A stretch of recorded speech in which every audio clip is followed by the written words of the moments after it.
Olá, bem-vindos todos, bem-vindas que estão aqui agora, todas reunidas, estarão assistindo depois essa live que será pública no YouTube.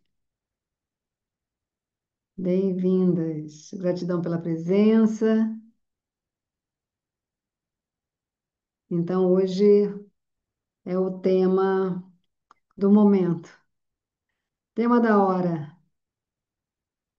Então, o universo, né? O espaço sideral, as estrelas, os planetas sempre trazendo para nós um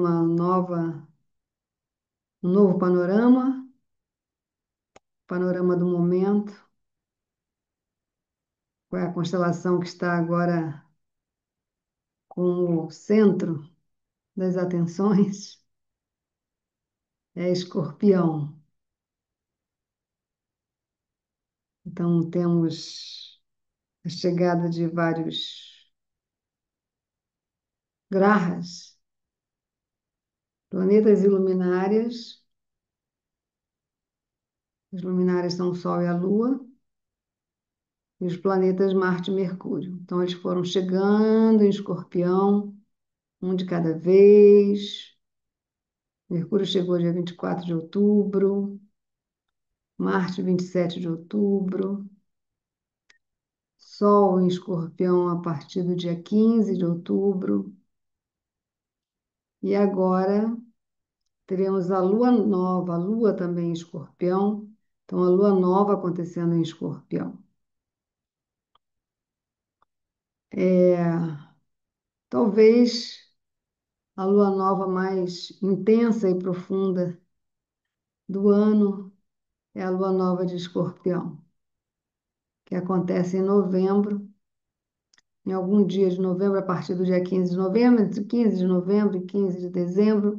Esse é o período do Sol em Escorpião, então todo ano a Lua entre esses dois dias, entre 15 de novembro e 15 de dezembro, a Lua vai em algum momento chegar em Escorpião, se reunir ao Sol e temos a Lua nova. Então a Lua nova agora, deste ano 2025, em Escorpião, está acontecendo no dia 20, né? Hoje é dia 17, então no dia 20 vamos ter esta lua nova de madrugada, tá?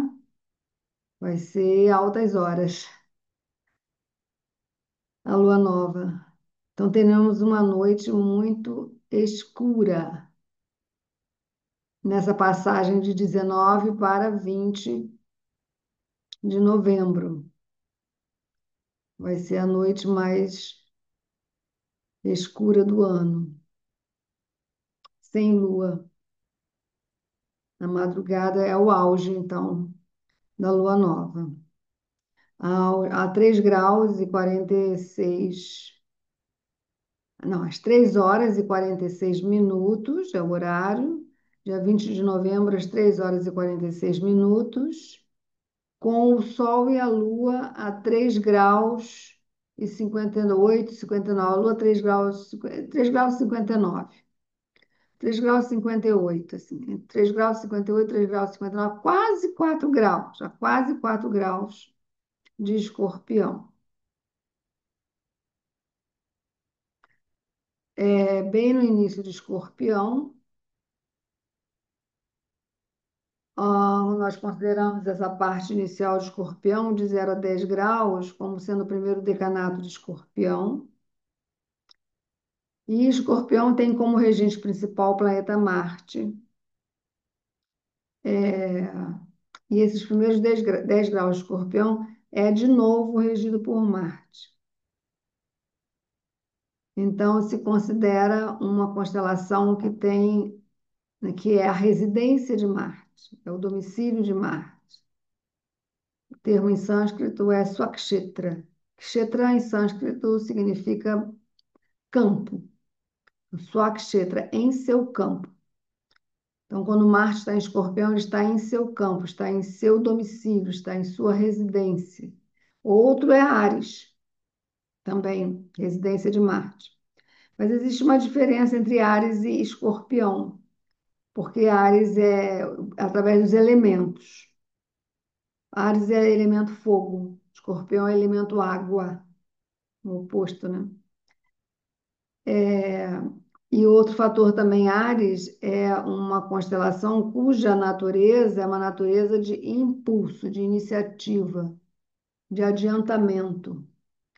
Já Escorpião, não. Escorpião é uma constelação de natureza fixa, ou seja, de firmamento, né? De fixar, de se manter ali, não arredar o pé. Então, como o elemento água se apresenta em outros dois signos, que é peixes, que é um signo de movimento, peixes, né? As águas de peixes se movimentam, e o signo de câncer, a constelação de câncer, também é do elemento água, é o caranguejo, né? Que vive na água. Então, câncer também está ligado ao elemento água e compartilha com Áries esse aspecto do impulso também, né? Do adiantamento. Só que Áries é mais veloz que Câncer. Então, a constelação Escorpião ela tem essa natureza peculiar, né? Porque ela mistura a água, que é de algo que nós esperamos que tenha movimento, porém, Escorpião é fixo, então é uma água fixa, é uma água sem movimento, né? Às vezes a gente chama de água parada, né? Que às vezes se forma em poças, né? Ou em locais recônditos, tais como pântanos, águas dentro de grutas. Então, o escorpião tem esse aspecto um tanto assim, né? Misterioso, das águas recônditas, das águas sombrias, paradas, né? Mas se você olhar de perto, tem muita vida ali acontecendo, né? Que são nessas águas que os insetos proliferam, não é isso? Colocam seus ovos, as bactérias, os sapos deixam ali seus filhotes, né? Então tem muita vida onde a água é parada. Por isso que a gente deve evitar a água parada, né? Que no Brasil nós temos o problema da dengue, né? Que se prolifera em águas paradas. Então, para a gente fazer uma analogia, uma ponte entre como é a natureza do escorpião com o elemento água. E outra colocação que se faz também é que Marte, ele é regido por Marte, aliás, Áries é regido por Marte, e Áries é do elemento fogo, e Áries também é da ação, do agir. E Escorpião, por ser também regido por Marte, mas é de água, ele não é de agir, e sim de reagir, né? Então ele espera a ação para então saber o que fazer como resposta. Então Ares propõe, né? Enquanto Ares propõe, Escorpião responde, né? Pode corresponder, pode responder, pode reagir. Então é mais reacionário, mais reativo, porque tem a energia intensa de Marte, mesmo assim. Se coloca também uma outra regência para Escorpião, né? Principalmente na astrologia no Ocidente, quando pegam os planetas que foram sendo descobertos posteriormente pela ciência, pela astronomia, ah, se empresta um pouco Escorpião para Plutão, a regência de Plutão. E aí se faz também uma relação na mitologia grega com o Escorpião, que é um dos trabalhos, 12 trabalhos de Hércules, ele dá também com o Escorpião. Ele enfrenta um Escorpião, é uma das tarefas dele. Os trabalhos que Hera impõe a Hércules, né? Impõe a ele 12 trabalhos. Em um deles, Hércules luta com um escorpião. É um mito do herói, né? Então, ele tem que enfrentar desafios. E realmente Escorpião é uma constelação de desafios. Como é água, os desafios costumam ser emocionais, que estão relacionados então à nossa capacidade de se sustentar, de suportar, né? De ser resiliente diante das adversidades, diante dos perigos, diante do inusitado, né? Então, traz também esse aspecto desafiador.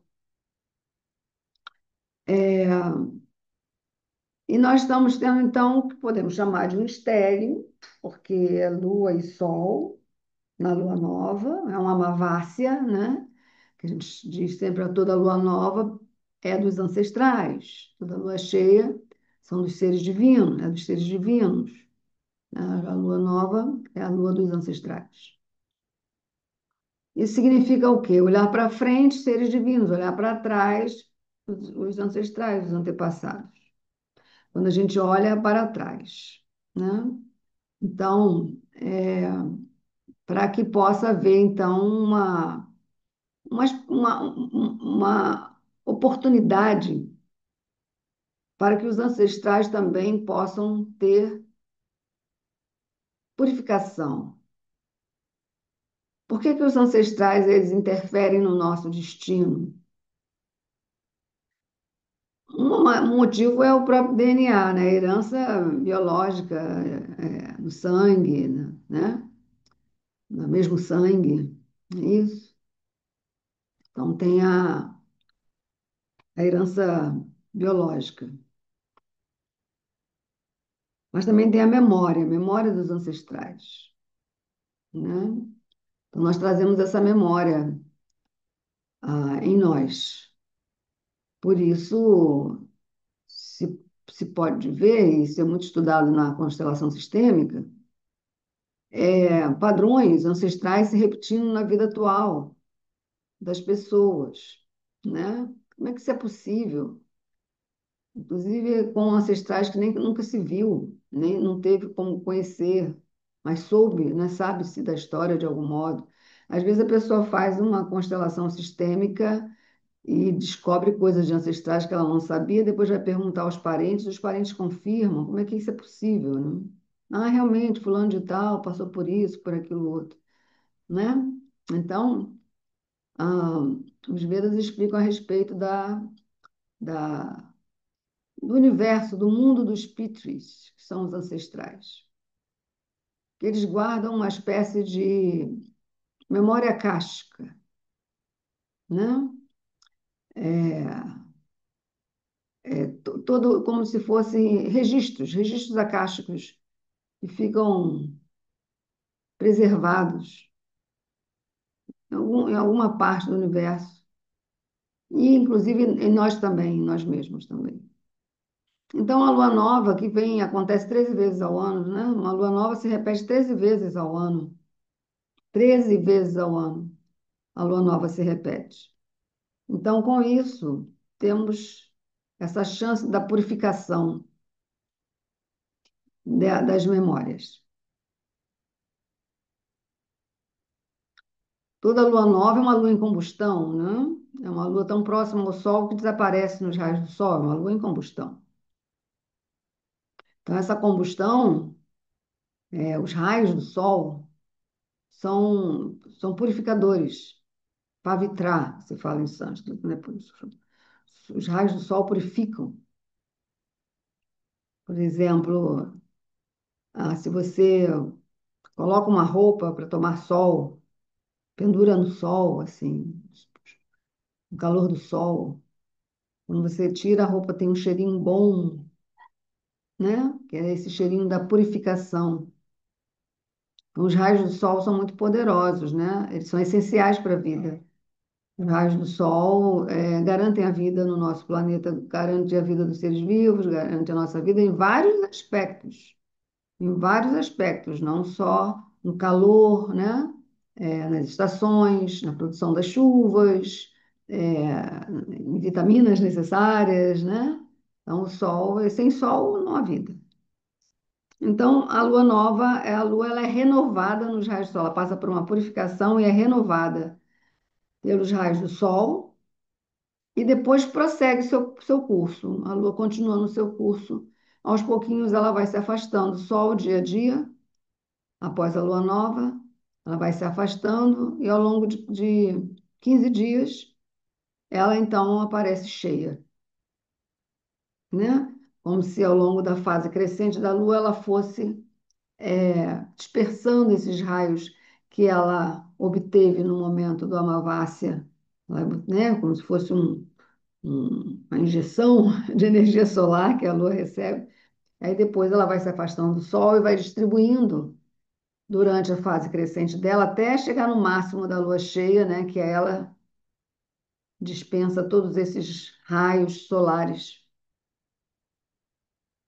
né?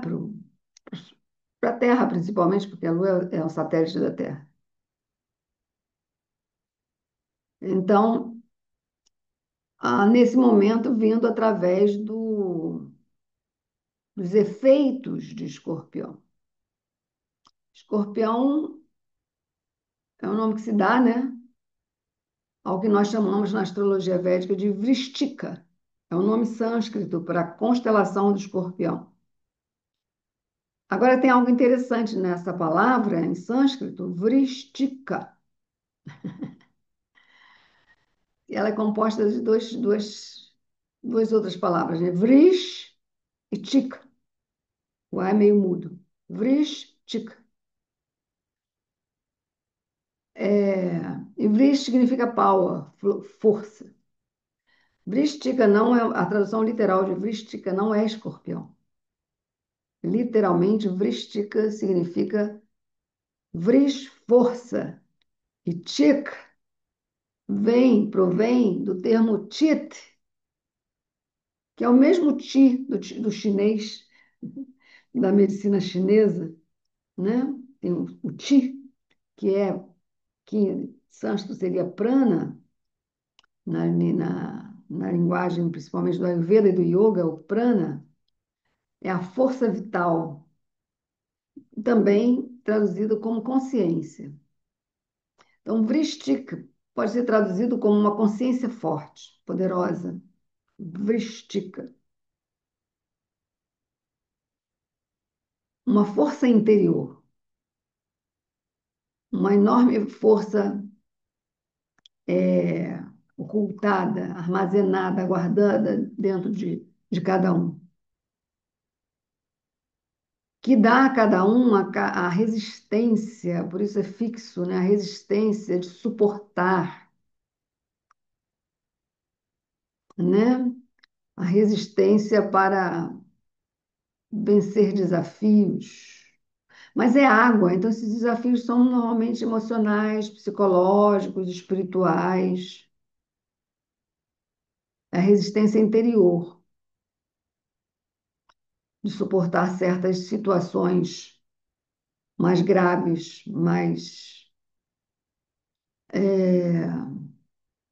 que desafiam o emocional, que desafiam o raciocínio, que desafiam a mente, que desafiam o espírito.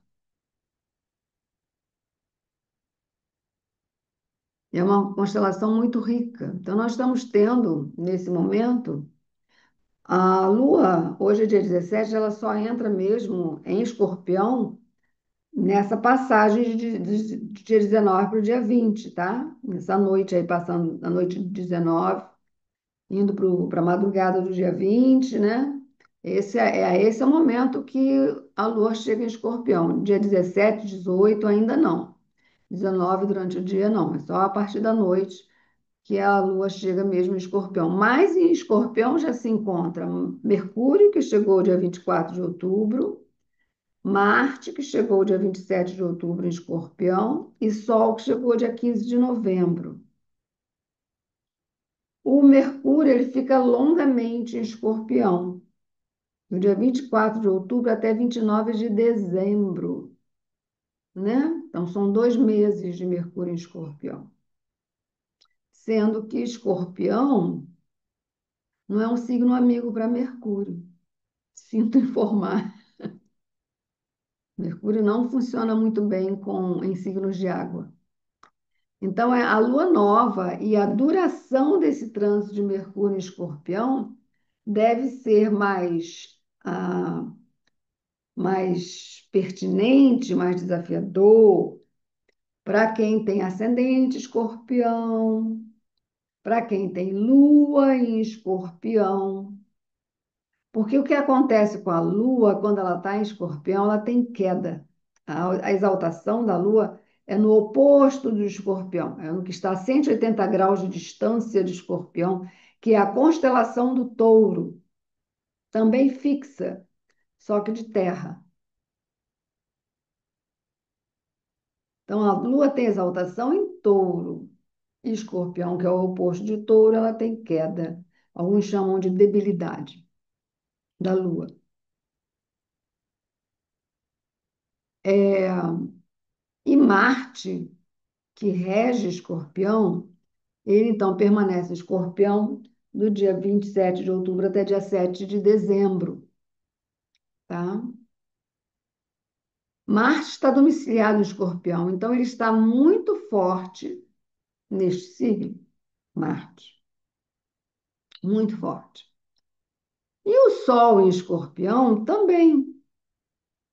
O Sol, quando ele passa por signos de fogo, Áries, Leão e Sagitário, ele fica exuberante, porque ele reina no elemento fogo, o Sol. E o segundo planeta que reina no elemento fogo é Marte. Então, quando Marte está em Áries, em Leão e Sagitário, do mesmo modo, também fica exuberante. Marte está em seu, está em seu reino, que é o elemento fogo. Então, quem está comandando esse trânsito é Marte e o Sol.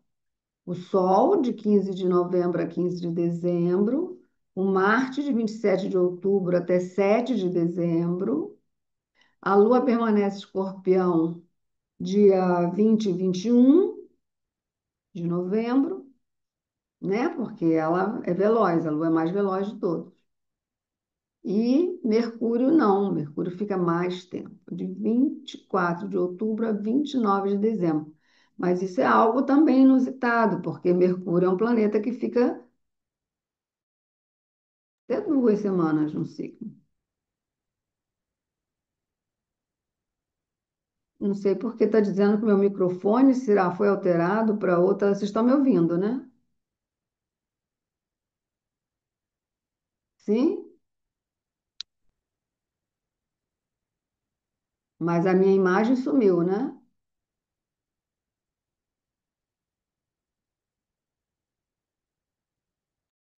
Uhum. Eu não sei o que eles estão fazendo.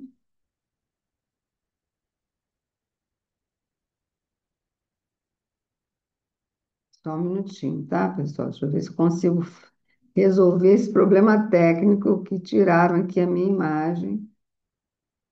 Espera aí. Voltou, né? Imagem e som. Tá bom. Coisas de Mercúrio, retrógrado. Então, Mercúrio retrógrado desde o dia 9. Então, Mercúrio chega em Escorpião dia 24 de outubro, dia 9 de novembro retrograda, e a retrogradação termina em 29 de novembro, com ele voltando para Libra. Ele chega a retornar para Libra, termina a retrogradação dele em Libra e volta novamente para Escorpião e fica em Escorpião até 29 de dezembro, né? Então, é a terceira retrogradação de Mercúrio de 2025 e as três retrogradações em constelações do elemento água. A primeira foi lá entre março e abril, em Peixes. A outra foi entre julho e agosto, em Câncer. E agora, nesse período de 9 de novembro a 29 de novembro, em Escorpião, uma passagenzinha rápida por Libra, ok? É, então, a, e essa passagenzinha dela de Mercúrio por Libra, eu já não sei bem que dia que acontece e termina. Deixa eu ver se aqui tem. É tudo no Nakshatra Vishaka.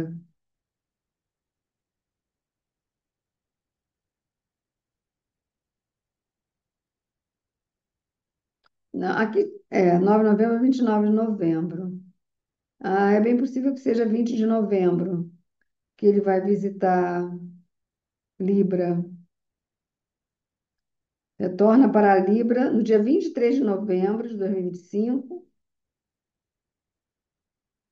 até 29 de novembro de 2025, quando retorna o movimento direto. Então, esse retorno ao movimento direto, em 29 de novembro, será em Libra. Então, possivelmente, alguns dias depois, ele já retorna para Escorpião e fica em Escorpião até 29 de dezembro. Então, estejam todos muito atentos com esse período, né? Ah, até distribuir nos grupos os mantras a serem utilizados durante esta passagem toda por planetas em Escorpião. Deixei nos grupos quais mantras de acordo com os signos que se tem ascendente, Sol e Lua, né? Então, um mantra, tem até uma live curtinha que eu fiz, que está pública. Quem quiser, é só buscar lá no canal esta live, tá?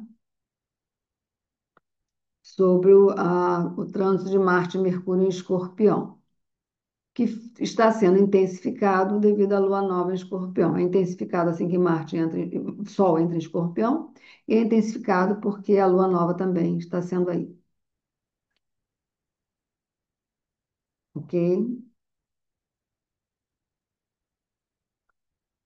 Outro fator que acontece, que aí eu vou compartilhar aqui com vocês, o mapa do momento da Lua Nova.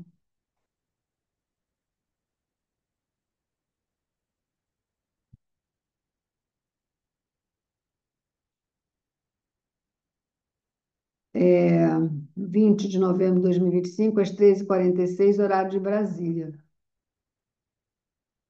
O que está acontecendo, né? Se a gente pegar a lua nova e trazer ela para o ascendente, aqui, ver se vocês conseguem acompanhar pelo cursor, que eu vou mover aqui o cursor. Aqui está escorpião, número 8 aqui quer dizer escorpião. Sol, MO é Moon, Lua, MA é Marte, ME é Mercúrio. Quando o planeta está assim, entre aspas, ou então tem um Rzinho ao lado dele, significa que ele está retrógrado, tá? Então, os quatro aqui reunidos em Escorpião, que é de água. Se a gente descer para cá, fazendo uma linha daqui para cá, ó, parando aqui, nós temos aqui também Saturno retrógrado, tem um Netuno aqui também, também retrógrado, junto com Saturno, em Peixes, que também é elemento água. E temos aqui também Júpiter em Câncer, também retrógrado, e Câncer também do elemento água. Então, nós chamamos isso de uma tríade de água, porque as três constelações do elemento água estão ocupadas por planetas. Formou, então, uma tríade do elemento água bem poderosa. Até porque em Câncer foi onde Mercúrio fez retrogradação, em Peixe foi onde Mercúrio fez retrogradação, e aqui nós estamos tendo Saturno e Júpiter retrógrado, mais ele próprio retrógrado em Escorpião, junto com Marte, junto com a Lua, junto com o Sol, né?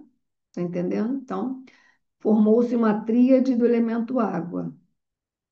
E o elemento fogo, aí nós temos o elemento ar, por Rahu em Aquário e Vênus em Libra. Nós temos o elemento ar. Temos aqui a presença do elemento fogo através de Quetu em Leão e nenhum planeta em elemento terra. Tirando Plutão, que está em Capricórnio, né? E Urano, que está em Touro. Mas, assim, planetas visíveis, não. Planetas distantes, sim. Plutão em Capricórnio e Urano em Touro. Mas planetas visíveis, nenhum. Como esses todos são visíveis. Por isso que no programa ele coloca os planetas visíveis tudo com letra grandona, né? E os não visíveis com letra miudinha. Porque eles estão menores, porque eles estão mais distantes, né?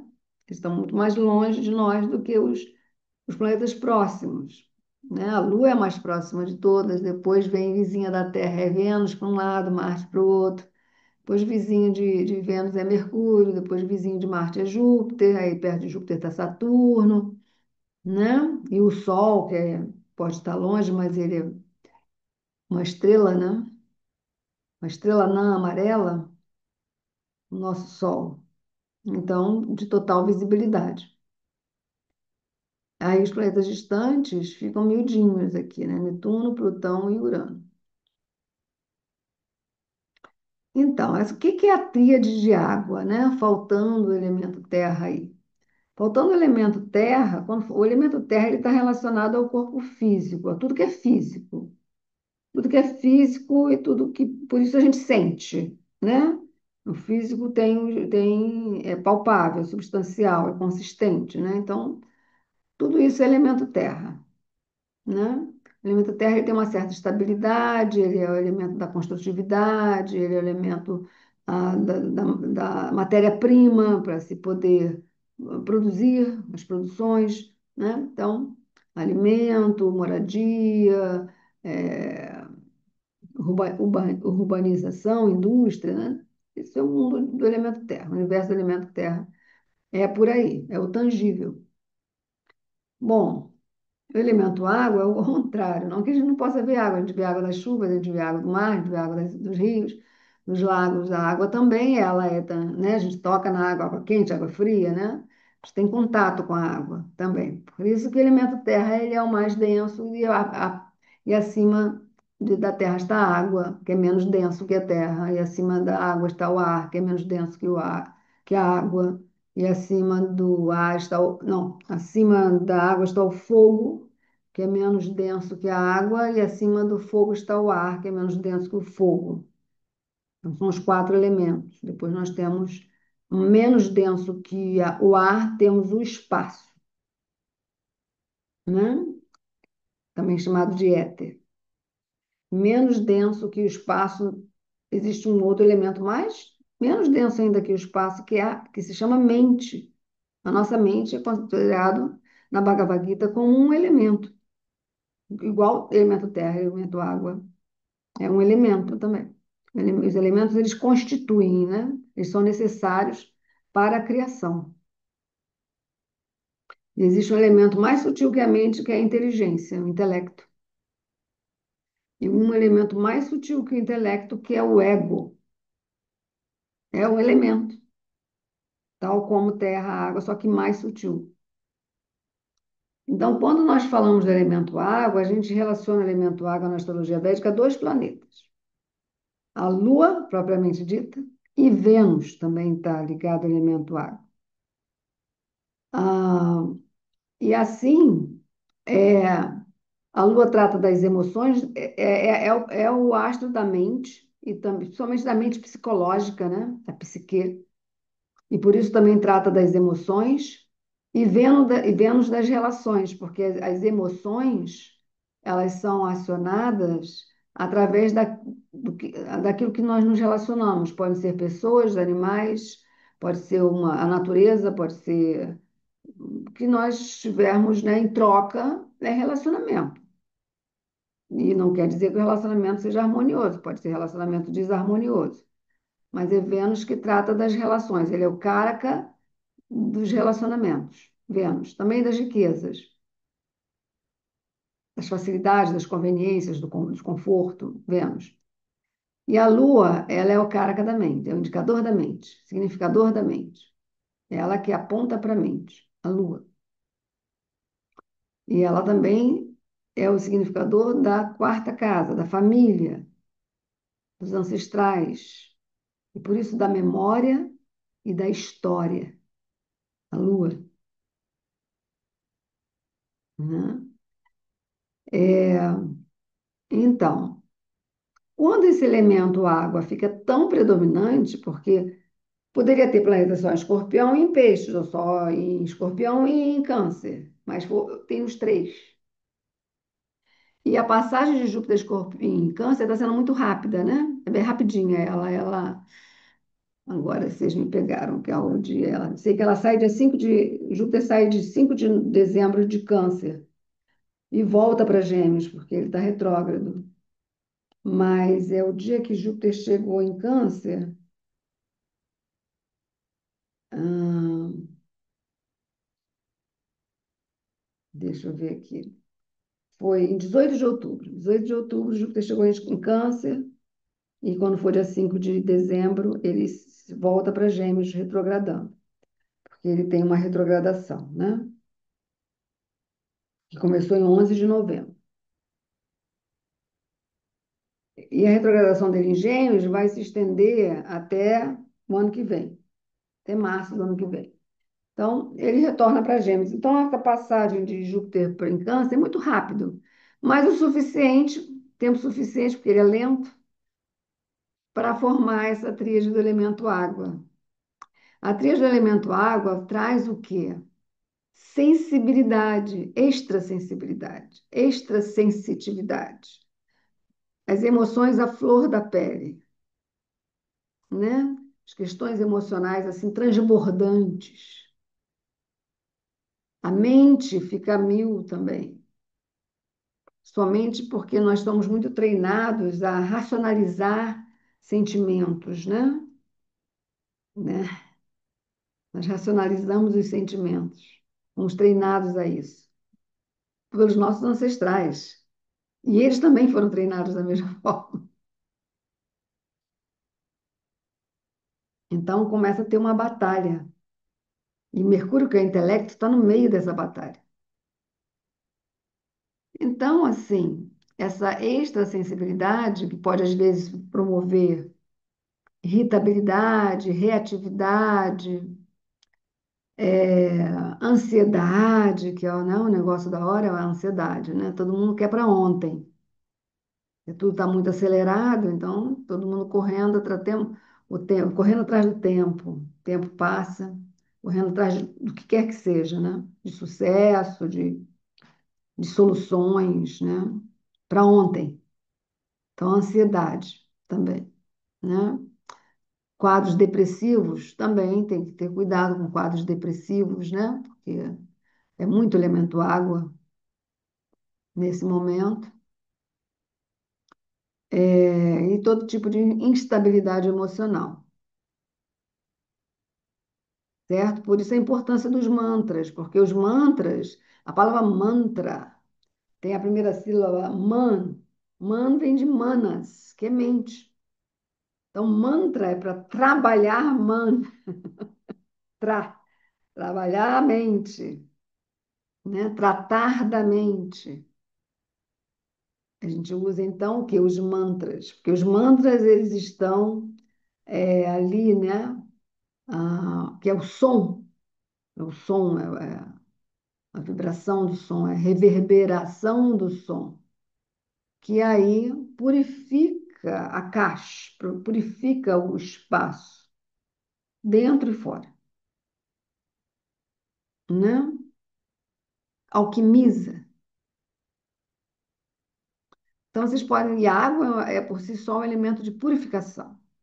Então, vocês estão percebendo que nós estamos num momento de purificação.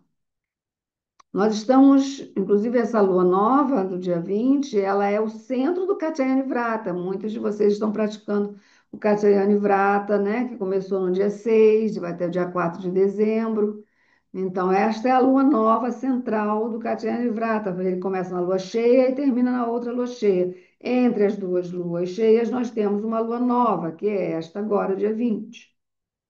E Katyayani Vrata, o que que nós fazemos? Nós ouvimos mantras e fazemos os banhos, né? Com mantras, convidando os rios sagrados para habitarem a água do nosso banho, não é isso? Ganges, Godavari, Kaveri, né? Todos esses, Jamuná, todos os rios sagrados, né? Todos os rios são sagrados. Aqui a cultura védica traz isso com mais clareza para nós, esses entendimentos. Mas o rio Amazonas, o rio São Francisco é sagrado, todos os rios são sagrados. Ah, o mar também, as águas do mar são sagradas.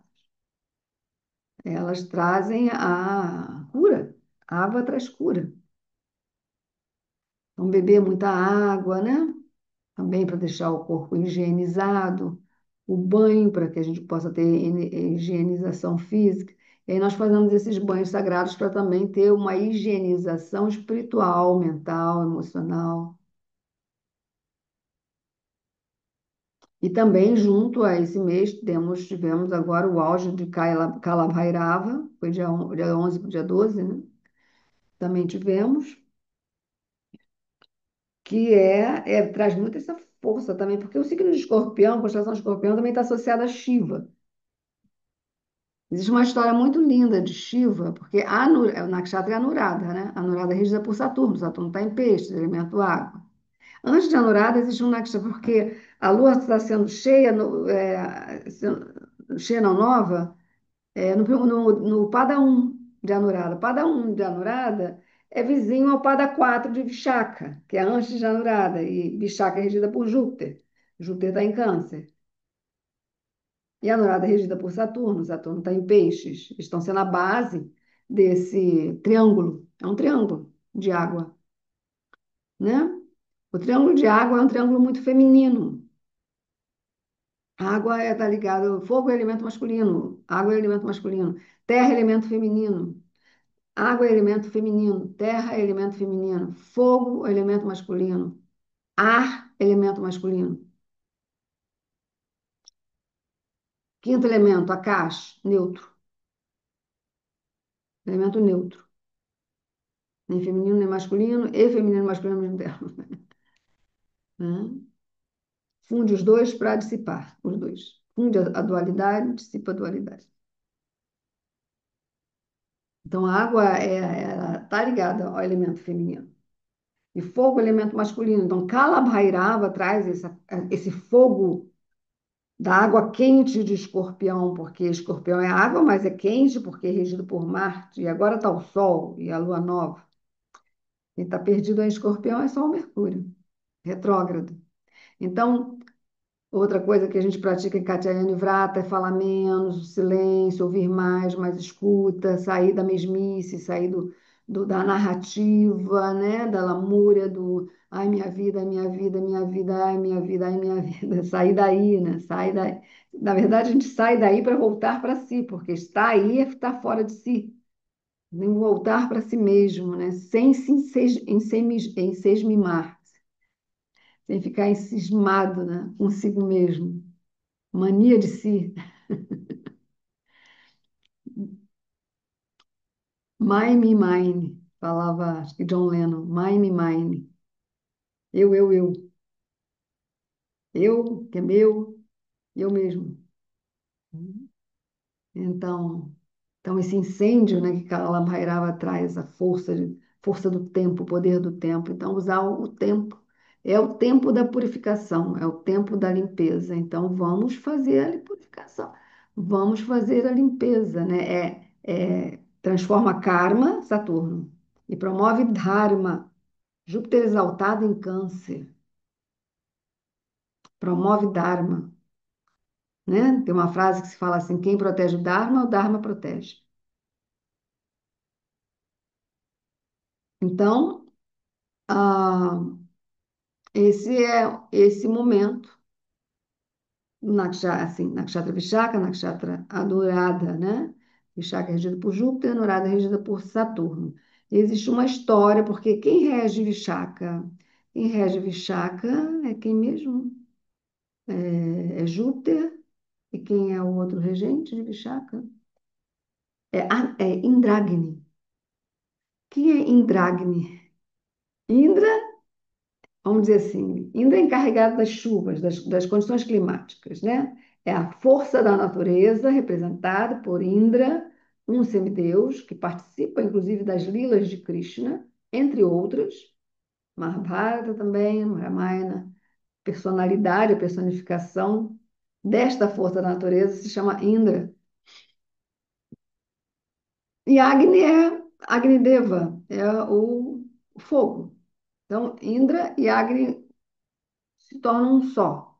E se chama, então, essa fusão dos dois se chama Indragni, que é o regente, é o Devata de Vishaka.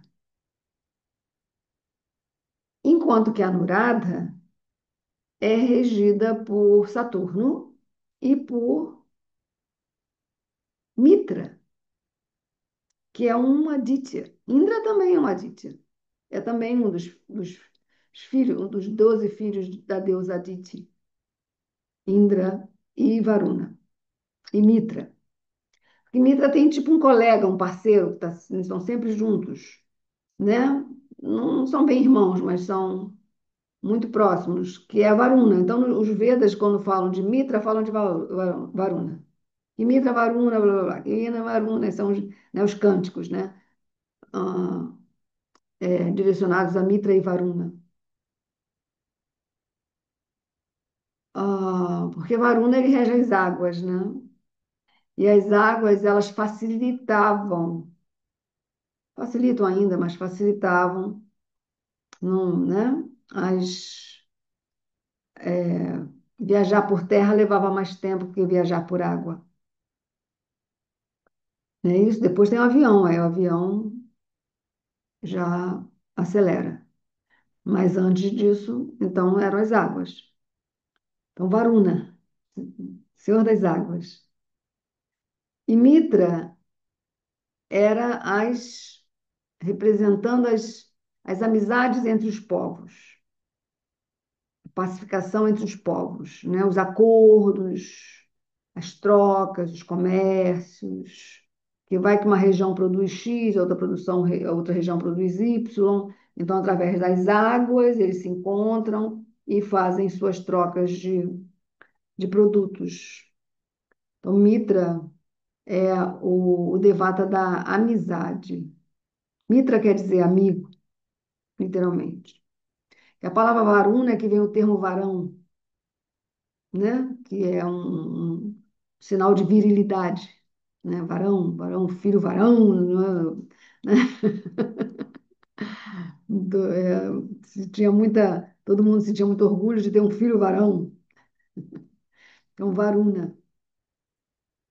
E aí é, tem uma história que se conta, né? Bem interessante, bem linda, de que um dia Indra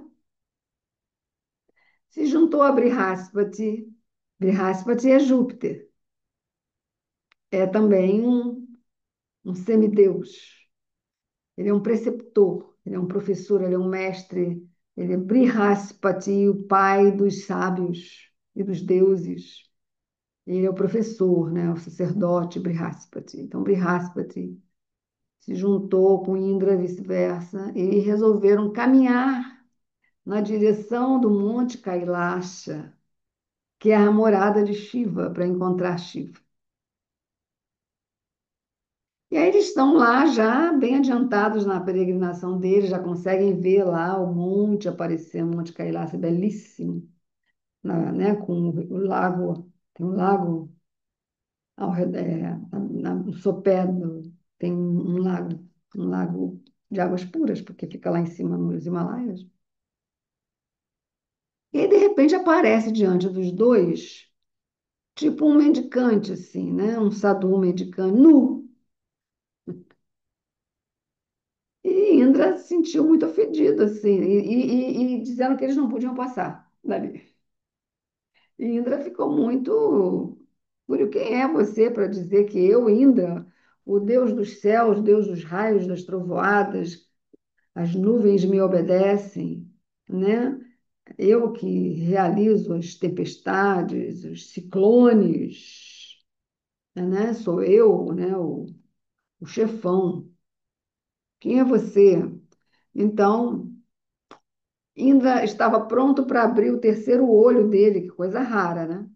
E quem costuma abrir o terceiro olho é Shiva, né? O próprio Indra já estava a ponto de abrir o terceiro olho, de onde sairia um raio daqueles assim, né, que parte mesmo, diante do Sador, na direção do Sador. Só que Brihaspati intervém e fala: não faça isso, é Shiva disfarçado, né? Então é interessante, nós temos esse encontro, porque Escorpião é considerado uma constelação também residência de Shiva. Por quê? Porque na constelação de Escorpião ela tem esse desenho sinuoso, né, que é um escorpião, mas também pode ser uma serpente. E junto à constelação do escorpião, existe uma outra constelação chamada Ofiuco, que é também conhecida como serpentenário, onde ele tem nas mãos serpentes. E a gente sabe que Shiva, ele não usa ornamentos, né? Os ornamentos de Shiva são serpentes. Então, essa área de escorpião, ela é rica, né, desse movimento sinuoso das serpentes, entende? Então, com isso, se considera que escorpião também é a residência dos atos austeros de Shiva, né? É como ele se apresenta como Mahayogeshvara, né? O grande controlador dos poderes iógicos, dos poderes místicos, né? Então, muito poderoso. E, e nós temos Vishaka, que é regida por Júpiter e Brihaspati, já Anurada é regida por Mitra, porque Varuna também rege um nakshatra, só que é Sattvisage. Mas o que acontece? A Anurada, que está em Escorpião, signo fixo, e Sattvisage, que está em Aquário, que é outro signo fixo, só que de ar, não de água como Escorpião, esses dois nakshatras estão exatamente 90 graus de distância um do outro, ou seja, eles formam um quadrante entre eles, né? Que é então entre Mitra e Varuna, que são esses amigos. Então, existe uma outra história também de que uma apsara belíssima, uma das mais belas, talvez a mais bela de todas as apsaras, chamada Urvashi, que quando Mitra e Varuna viram ela, a beleza dela, eles ficaram fascinados e terminaram se envolvendo, né, com a Urvashi, os dois. E ela então deu à luz a, não sei se a dois filhos ou a um filho só, mas que esse filho ele é dos dois.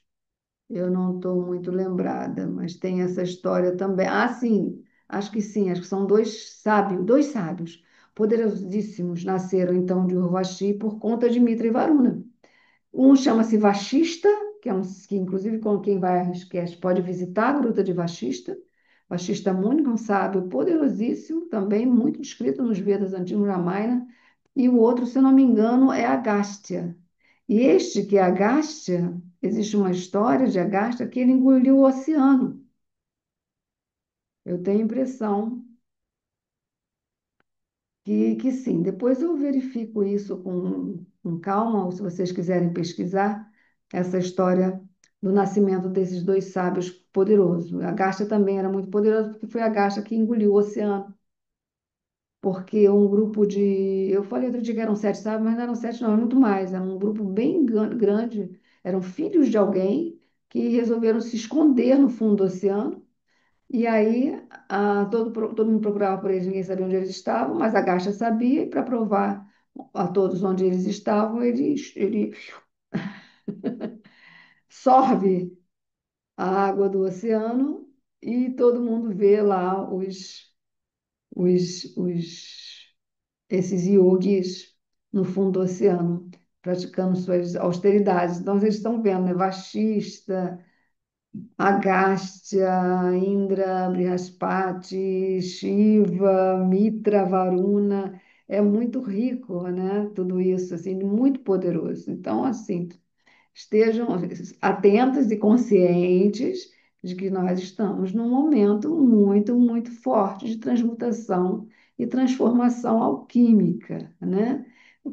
Qual que é a verdadeira transformação? Todo mundo quer uma transformação, né? Mas o que leva realmente à mudança, né? A gente só muda o mundo ao redor quando a gente muda, né? E que mudança é essa? É a mudança de atitude. É a mudança de atitude que traz a transformação. E como o escorpião é um signo que meio que prescruta, né?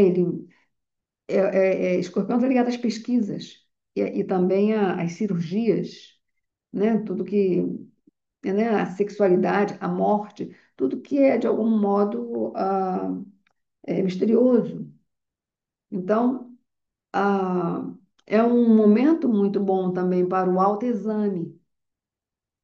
Vamos lá, você está fazendo uns exames aí também de saúde, mas, né, esse sentido do autoexame, de examinar, é como se fosse parar para o balanço, fazendo um balanço da vida, fazendo um balanço do ano, né?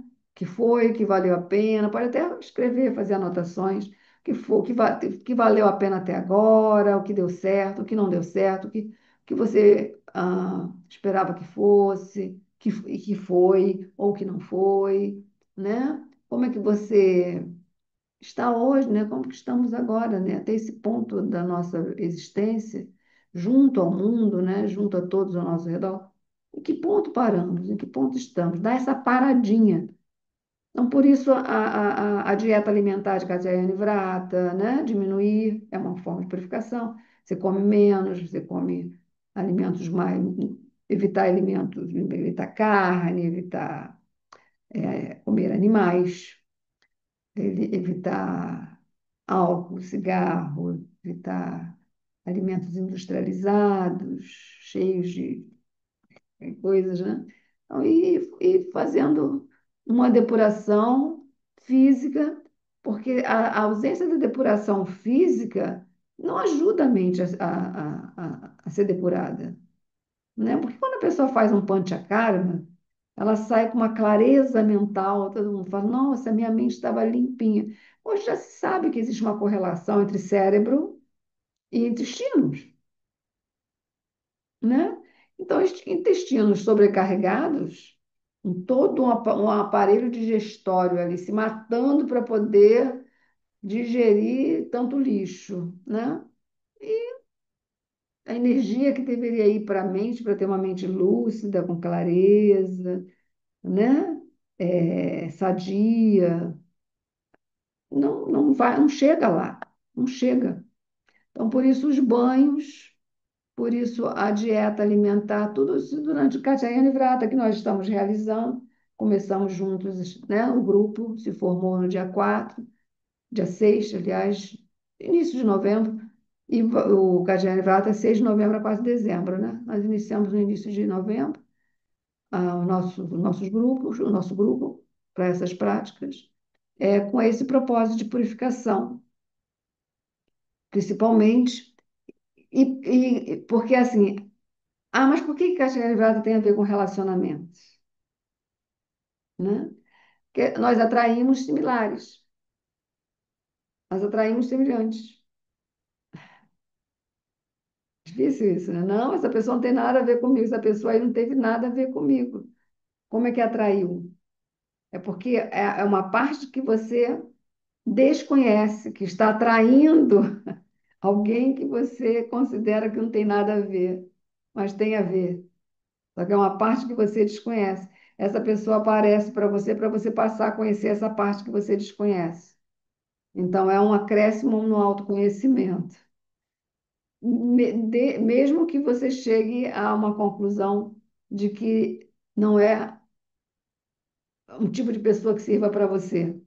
Então, Catiane Prata vai trazendo essas clarezas para a gente, né? Que ajuda a gente a selecionar, a gente atrair pessoas para a nossa vida que sejam boas associações, né? Boas associações, associações sadias, para que possamos, então, avançar, porque o propósito da existência é avançar, né? Temos que avançar de uma maneira ou de outra. Se não for, não vou avançar espiritualmente, avança pelo menos materialmente. Se puder avançar materialmente e espiritualmente junto, melhor ainda, né? Espiritualmente e materialmente, lado a lado, a gente avança. Mas se não conseguir avançar espiritualmente, avance materialmente, porque se ficar sem avançar, não tem como. Vai parar, estagnar. Então, um signo fixo. Escorpião é fixo, fica preso nas memórias é, nas memórias antigas. Ao mesmo tempo, é um signo de renúncia, de desapego. Mas do quê? Das memórias. Não é desapego das coisas, né? Se bem que algumas coisas representam memórias. Aí a gente tem que ver, né? Mas o que está se falando aqui é desapego das memórias, das lembranças, das dores, dos ressentimentos. Eu conheço uma história bonita, cristã, de algum santo, que eu não sei o nome dele, eu não lembro, talvez vocês possam saber, não sei se era São Cristóvão ou outro santo, que vivia muito só, numa cabana, perto de uma praia, na areia, num lugar assim, sozinho, tipo um eremita. Mas de vez em quando Jesus ia lá conversar com ele. Jesus já não estava mais no planeta, mas ele aparecia lá para conversar com ele de vez em quando. E eles conversavam assim altas horas, né? Conversavam frente a frente sobre vários assuntos. Uma bela vez, né, desse encontro, ele disse assim para o santo, né? Olha, fulano, eu acho que está na hora de você me entregar tudo que você tem. E aí o santo disse assim, entregar tudo que eu tenho, mas eu não tenho nada. Olha, eu não tenho o que calçar, minhas roupas são todas rasgadas, minha casa mal tem teto, né? Mal tem chão. Sou praticamente um desabrigado. O que que eu tenho para te oferecer? Só se fossem meus pecados. Só tenho os meus pecados para te oferecer. Isso você não vai querer, né? Jesus falou, é exatamente isso que eu quero. Você me entregue todos os seus pecados, né? Pecados são erros, pecados são as falhas, onde falhamos e não admitimos que erramos, que falhamos, né? E isso que leva ao samsara, leva à reencarnação, que é essa insistência de querer consertar os erros, em vez de admitir que falhou, né? Falhou, falha nossa, e entregar, se render. Ok, pessoal, então hoje foi o nosso estudo da lua nova em Escorpião, chegando aí, se preparem, muita água, né? Muito mantra, a Katyayane Vrata aqui nos acompanhando, Kalabhairava, estude Kalabhairava, Shiva como a força do tempo, será amanhã às 20 horas, tá? Espero vê-las todas lá. Então, ok, vou dar uma olhadinha aqui nos comentários.